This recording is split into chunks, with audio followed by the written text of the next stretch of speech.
Il n'y a pas assez de place pour vos enfants, a chuchoté ma mère à la porte. Je ne paie plus votre hypothèque, ai-je répondu en prenant la main de mon fils. Quelques jours plus tard, elle est apparue, mendiant devant ma maison. Le moment où je me suis enfin défendu a commencé comme n'importe quelle réunion de famille typique. Mes enfants étaient impatients de rendre visite à leurs grands-parents. Moi, non. J'avais le ventre noué en entrant dans l'allée de mes parents, le sentiment habituel d'inquiétude me submergeant. Leur petite maison à 2 étages semblait la même qu'avant, soignée à l'extérieur, toxique à l'intérieur. Ma fille, Karen, a déchiré sa carte faite main pour grand-mère. Mon fils, Brandon, tenait le dessert que nous avions apporté. Leur enthousiasme pur a rendu ce qui s'est passé ensuite encore plus difficile. Nous avons frappé à la porte. Maman l'a ouverte, son sourire s'estompant lorsqu'elle a remarqué les enfants. Stan, nous n'avions pas prévu les enfants, a-t-elle déclaré. J'ai mentionné que je les amenais. Nous en avons parlé la semaine dernière, ai-je dit. Elle a regardé derrière elle, baissant le ton. Nous n'avons préparé que des couverts pour les adultes et les enfants de Carole. Il n'y a pas assez de place. Mon cœur s'est brisé au pas pour moi. J'avais l'habitude de ce traitement, mais pour mes enfants. Ils étaient maintenant assez conscients pour voir la façon inégale dont ils étaient traités par rapport aux enfants de ma sœur. Tu dis que mes enfants ne sont pas les bienvenus à un repas de famille, mais ceux de Carole le sont? Maman a expiré, comme si je causais des problèmes. Les enfants de Carole sont déjà assis. On ne peut pas juste en ajouter 2 de plus. Brandon m'a regardé, la confusion emplissant son visage. Papa, qu'est-ce qui ne va pas? J'ai posé ma main sur son épaule, le stabilisant, lui et moi. Rien, mon pote. Il y a juste une erreur. Maman a essayé de m'attirer à l'intérieur seule. Les enfants peuvent rester dans le salon pendant qu'on mange. Je leur servirai à manger après. Toujours après. Mes enfants étaient toujours les seconds après ceux de Carole, de toutes les manières qui comptaient pour mes parents. J'ai vu mon père assis à la table, Carole à côté de lui, ses 3 enfants placés à ce qui avait toujours été la table principale. Une petite table pliante était coincée dans un coin, probablement là où mes enfants devaient s'asseoir. 2 décennies à être la dernière roue du carrosse familial sont devenues claires à ce moment-là. 20 ans à prêter de l'argent à mes parents, sans jamais le voir rendu. 20 ans à les aider avec leur hypothèque, mais sans être assez important pour que mes enfants aient une place à table. Je me suis décidé. On s'en va, ai-je dit. Maman m'a saisi le bras. Arrête de faire le ridicule, Paul. Je ne suis pas en train de surréagir. J'agis en père, j'ai gardé ma voix calme mais ferme. Et à partir d'aujourd'hui, je ne couvre plus votre hypothèque. Le silence s'est abattu sur la pièce. La fourchette de mon père s'est figée dans les airs. Qu'est-ce que tu viens de dire? Sa voix était aiguë de la colère dont je me souvenais de mon jeune âge. Tu m'as entendu. J'en ai fini. Trouve une autre personne pour gérer tes factures pendant que tu traites ces enfants comme des étrangers. Carole a ricané. Tu menaces vraiment maman et papa à cause de quelques places assises. J'ai regardé ma sœur au toujours l'élu, toujours défendu, toujours pardonné. Ce n'est pas une question de chaise. C'est une question d'années où j'ai été traité comme une tirelire tout en étant vu comme un intrus. Le visage de mon père est devenu rouge. Après tout ce qu'on a fait pour toi, qu'est-ce que tu as fait pour moi, à part prendre mon argent et faire sentir à mes enfants qu'ils n'ont pas d'importance? La vérité a rempli l'espace entre nous. Ils n'ont rien donné, ils ont seulement pris. Je me suis tourné vers mes enfants. Allez les gars. On va prendre une pizza. En partant, j'ai entendu le murmure frénétique de ma mère à mon père, il ne se souciait pas de me perdre, il se souciait de perdre mon portefeuille. Les 7 jours suivants se sont déroulés dans un calme rare. Pas de message de ma mère ou de mon père, bien que Carole ait envoyé de nombreux textos, oscillant entre blâme et insultes. J'ai effacé son contact. Puis est arrivé l'appel téléphonique urgent de ma mère. Carole a perdu son emploi. Ils prétendent qu'elle a volé au bureau. Tu dois nous aider. J'ai failli éclater de rire de la façon dont c'était typique. Bien sûr, ils ont contacté maintenant non pas pour des excuses, mais parce qu'ils avaient besoin d'aide. C'est regrettable, mais c'est la situation de Carole à gérer. Elle a été faussement accusée, et maintenant ton père et moi ne pouvons pas nous permettre l'hypothèque de ce mois-ci. Carole nous soutenait. Tout a soudainement pris son sens. Mes parents avaient dépendu du salaire de Carole combiné au mien.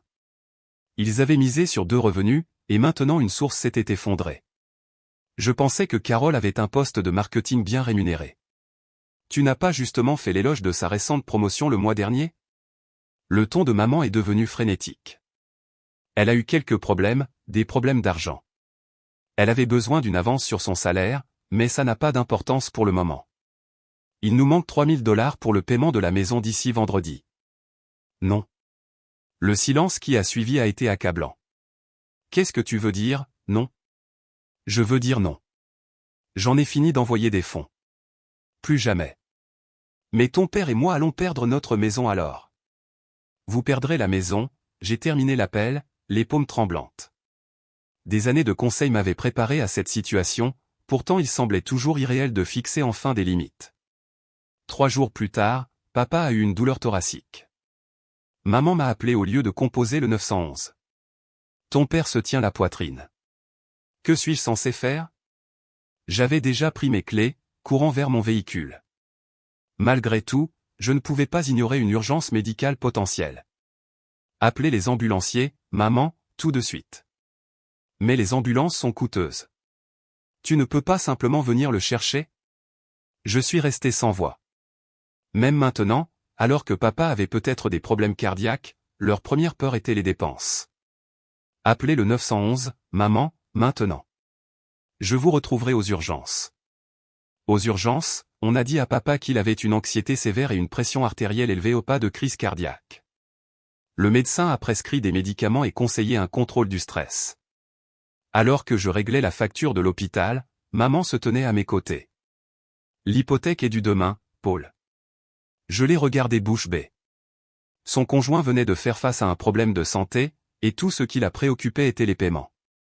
As-tu entendu ce que le médecin a mentionné au sujet de la réduction de la tension? Peut-être que paniquer moins à cause des dettes aiderait. Comment sommes-nous censés ignorer les problèmes d'argent quand tu nous as abandonnés? Étais-je tes parents? Je l'ai regardé, l'ai vraiment examiné cette petite femme qui m'a donné naissance mais qui ne m'a jamais vraiment soutenu, qui m'a toujours traité comme une tirelire au lieu de son enfant. Tu as raison. Vous êtes mes parents, et les parents devraient aimer leurs enfants également. Ils devraient s'occuper de tous leurs petits-enfants également. Ils devraient soutenir leurs enfants, pas les rabaisser pour élever leurs préférés. Elle a cligné des yeux à plusieurs reprises, les larmes se rassemblant non pas de chagrin, je me suis rendu compte, mais de la compréhension que leur source d'argent disparaissait. Nous nous sommes toujours occupés de toi, Paul. Non, vous m'avez toujours exploité. C'est la vérité. Je lui ai remis les papiers de sortie et je suis sorti. Quelques jours plus tard, l'hypothèque est restée impayée. La semaine suivante, un avis de saisie a été reçu du prêteur. Mon jeune frère, Matthew, m'a appelé. Maman perd le contrôle. Elle te blâme pour tout, a-t-il dit. Elle dit que tu as abandonné la famille quand ils avaient besoin de toi. Matthew a toujours vu au travers du favoritisme de nos parents. En tant que Benjamin, il a été négligé au lieu d'être exploité ou d'une certaine manière à la fois plus facile et pire que ce que j'ai vécu. Tu tiens le coup, ai-je demandé. Il a soupiré. Je suis à la recherche d'un appartement. Je ne supporte plus de vivre ici. Maman continue de me faire pression pour que je te contacte au sujet de l'argent. Ne les laisse pas t'attirer là-dedans. Je ne le ferai pas. Mais Stan, il y a quelque chose que tu dois savoir. Cet argent que tu as envoyé pour l'hypothèque, une grande partie est allée à Carole. Ma prise sur le téléphone s'est resserrée. Qu'est-ce que tu veux dire? Carole est endettée depuis des années, elle joue. Elle dépensait tout, puis courait vers maman et papa. Il lui transférait tes fonds hypothécaires, puis te culpabilisait pour en envoyer encore plus. La trahison m'a frappé profondément, malgré le fait que j'aurais dû le prévoir. Ils ne préféraient pas seulement Carole, ils m'ont délibérément trompé pour la soutenir. Je te suis reconnaissant de m'avoir informé, Matthew. Et si tu as besoin d'un logement pendant ta recherche d'appartement, ma résidence est disponible. 48 heures plus tard, ma mère se tenait sur mon perron, les yeux gonflés et rouges, sa coiffure normalement impeccable en désordre. Nous sommes sur le point de perdre la maison, Paul. Est-ce là ton souhait, assister à tes parents sans abri? Je me suis penché contre le cadre de l'entrée, la porte la bloquant partiellement. Ce que je désirais, c'était la reconnaissance, être vu comme important. Ce que je souhaitais, c'était une reconnaissance égale pour mes enfants, comme celle que ceux de Carole ont reçue. Cela n'a rien à voir avec l'envie fraternelle.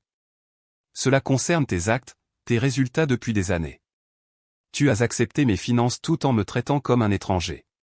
Tu as détourné mes fonds pour Carole. Tu as rejeté mes enfants tout en accueillant les siens.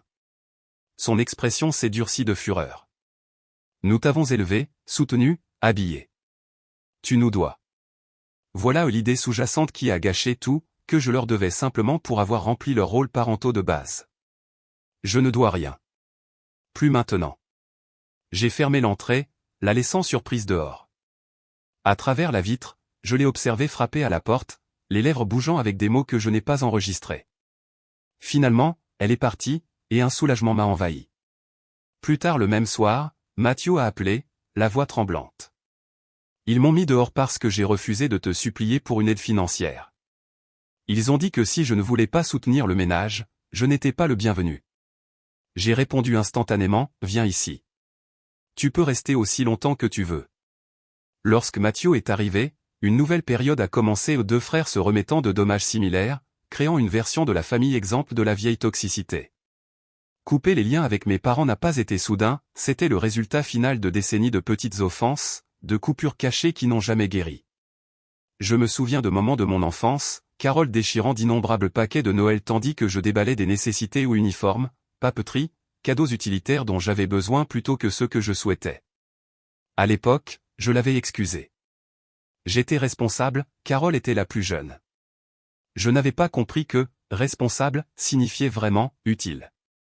Mon père luttait constamment avec des problèmes d'argent, une série d'entreprises ratées nous laissant perpétuellement près de la faillite plus de fois que je ne pouvais le compter. Chaque fois, il revenait avec une nouvelle entreprise infaillible, promettant de nous sauver tous. La tendance a commencé lorsque j'ai obtenu mon premier poste à 16 ans.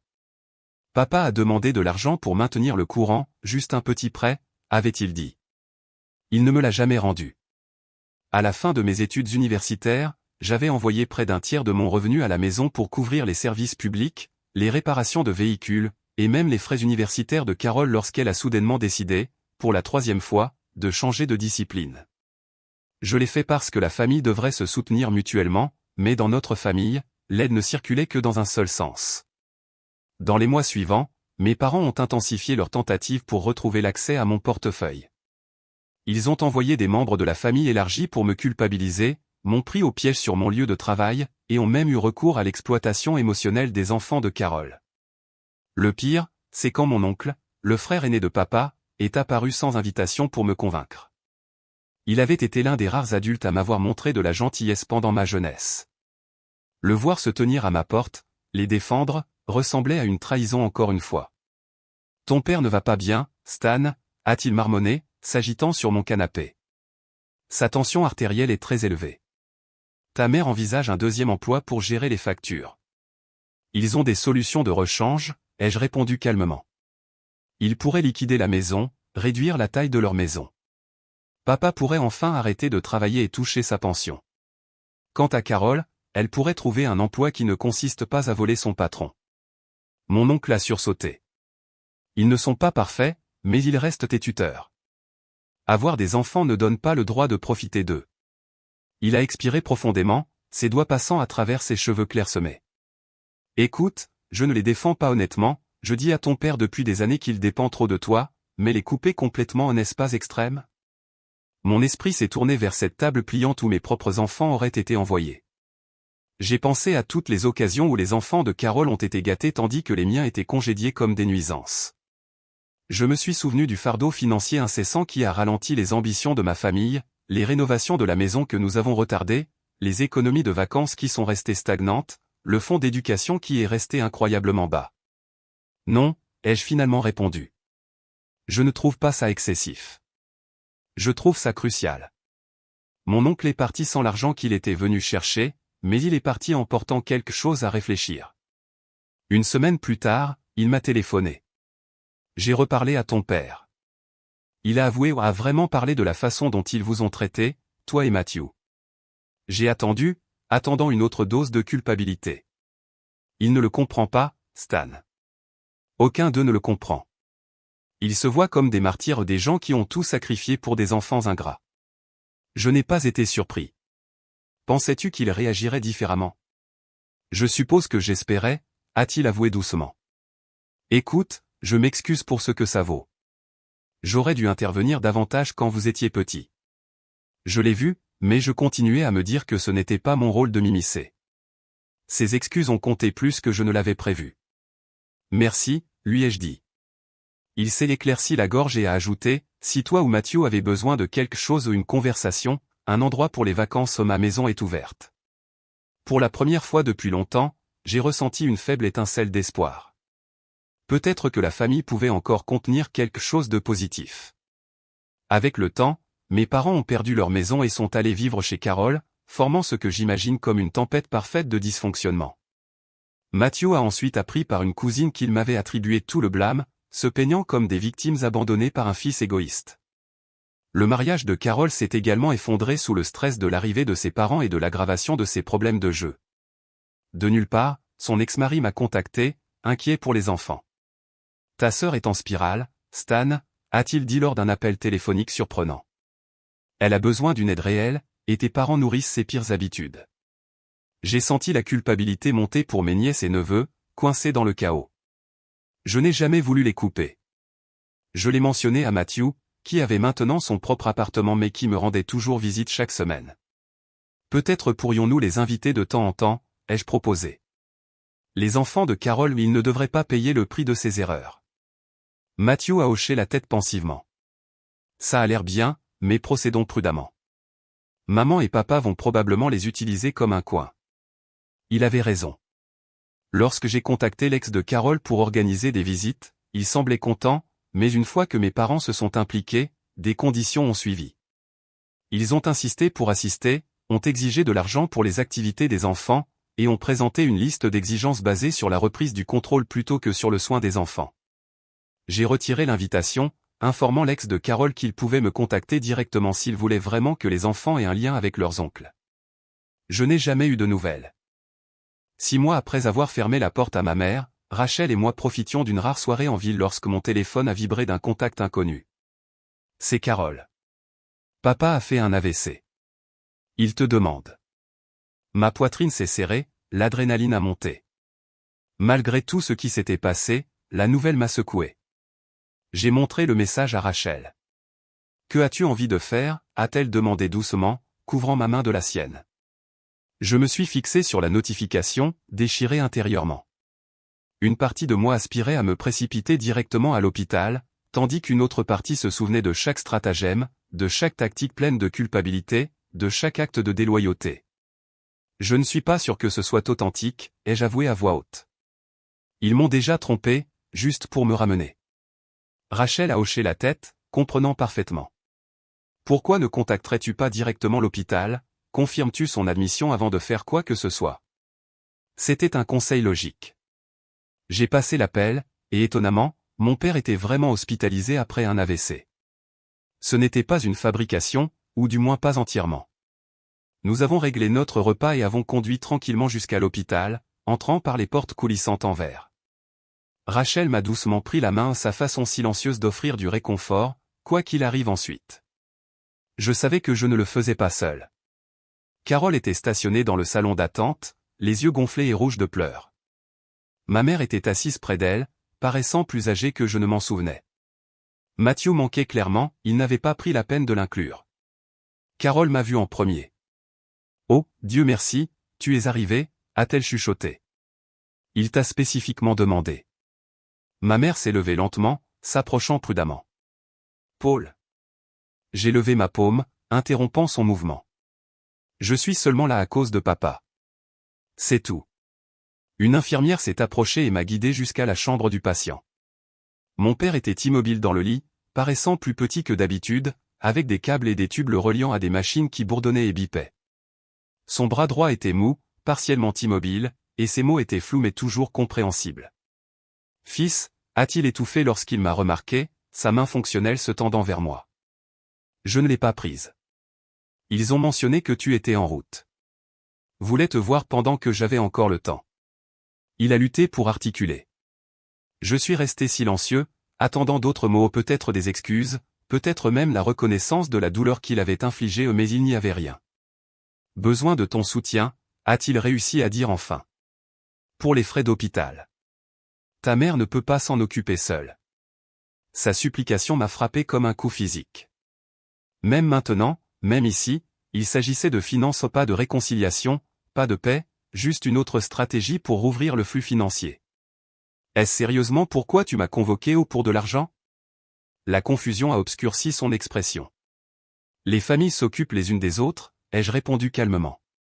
Pas dans cette famille. Dans cette famille, je donne, et vous recevez. Ce système est terminé. Je me suis retourné pour partir, la poitrine lourde non pas à cause de son AVC, mais à cause du deuil du père que je n'avais jamais vraiment connu. Paul. Sa voix est devenue désespérée. Je me suis figé à la porte mais j'ai refusé de me retourner. Je paierai les soins médicaux d'aujourd'hui. Au-delà de ça, on en a fini. Dans le couloir, je me suis appuyé contre le mur froid, luttant pour respirer sous le poids émotionnel qui pesait sur moi. Une infirmière qui passait m'a demandé si j'allais bien. J'ai hoché la tête silencieusement, craignant que ma voix ne craque. De retour au salon, ma mère s'est précipitée vers moi. Qu'a-t-il dit? Parle-t-il clairement? Est-il alerte? J'ai répondu, même si ma voix me semblait distante. Et toujours obsédé par l'argent, son visage s'est effondré dans le désespoir. L'assurance ne couvre pas tout, et nous avons des factures, des loyers. Je vais m'occuper de ces frais d'hôpital actuels, ai-je déclaré fermement. C'est tout. Carole s'est avancée, les yeux plus perçants. C'est ton père. Il t'a élevé. L'a-t-il fait, ai-je demandé, les regardant toutes les deux femmes qui ont joué un rôle clé dans ma vie mais qui ne m'ont jamais vraiment reconnu. Je vais au bureau de facturation. Après ça, je pars. Alors que je m'éloignais, la voix de ma mère a retenti, Paul, nous te supplions. Tu es notre bouée de sauvetage. Je me suis arrêté mais je ne me suis pas retourné. Non, vous n'avez pas besoin de moi. Vous avez besoin de mon compte bancaire. C'est très différent. Rachel attendait patiemment près de l'ascenseur, l'inquiétude gravée sur son visage. Alors que nous descendions vers le service de facturation, j'ai tout expliqué. Elle a écouté sans un mot, sa main ferme apaisant la tension dans mon dos. Tu fais le bon choix, m'a-t-elle rassuré après avoir payé les soins. Montrer de la gentillesse montre de la force, créer des limites montre de la force. J'ai hoché la tête profondément, reconnaissant sa sagesse équilibrée lorsque mon esprit tourbillonnait de façon chaotique. Une semaine plus tard, Mathieu et moi avons rendu visite à papa ensemble. Il avait été transféré dans un centre de réadaptation, où il resterait jusqu'à ce qu'il puisse rentrer chez lui en toute sécurité. Mathieu avait hésité au début, mais je savais qu'il était important pour nous deux d'obtenir enfin une conclusion. Père semblait sincèrement ravi en remarquant Mathieu, tendant sa main fonctionnelle vers lui. Mon fils, a-t-il dit, ces mots encore légèrement déformés mais plus clairs qu'avant. Mathieu est resté immobile, visiblement tendu. Comment vas-tu, père, a-t-il demandé. Je vais mieux maintenant que vous êtes tous les deux là, a répondu le père, les yeux se déplaçant entre nous deux. Mes deux fils. J'ai sorti une chaise à côté du lit. On est là pour discuter de ce qui nous attend, père. Son visage est devenu méfiant. Qu'est-ce qu'il y a? J'ai déjà couvert tes frais médicaux ici, ai-je mentionné, et j'ai aussi mis de côté des fonds pour ta récupération ambulatoire après ta sortie. Son expression s'est adoucie, puis s'est rapidement transformée en étonnement lorsque j'ai continué, mais c'est là que ça s'arrête. Il n'y aura pas de fonds supplémentaires ni pour toi, ni pour mère, ni pour le logement, ni pour Carole, ni pour quoi que ce soit d'autre. Mathieu et moi avons fini d'être votre filet de sécurité financière. Les traits du père se sont tendus, la frustration habituelle faisant surface malgré son immobilité partielle. Après tout ce qu'on a fait pour toi. C'est justement ça, père, a interrompu fermement Mathieu. Qu'est-ce que vous avez fait pour nous? Le père l'a regardé bouche bée, visiblement désemparé.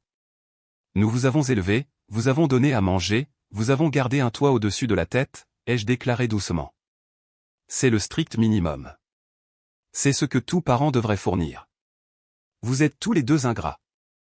Je me suis levé brusquement, l'interrompant. On n'est pas venu pour se disputer. On est là pour s'assurer que tu comprends la nouvelle situation.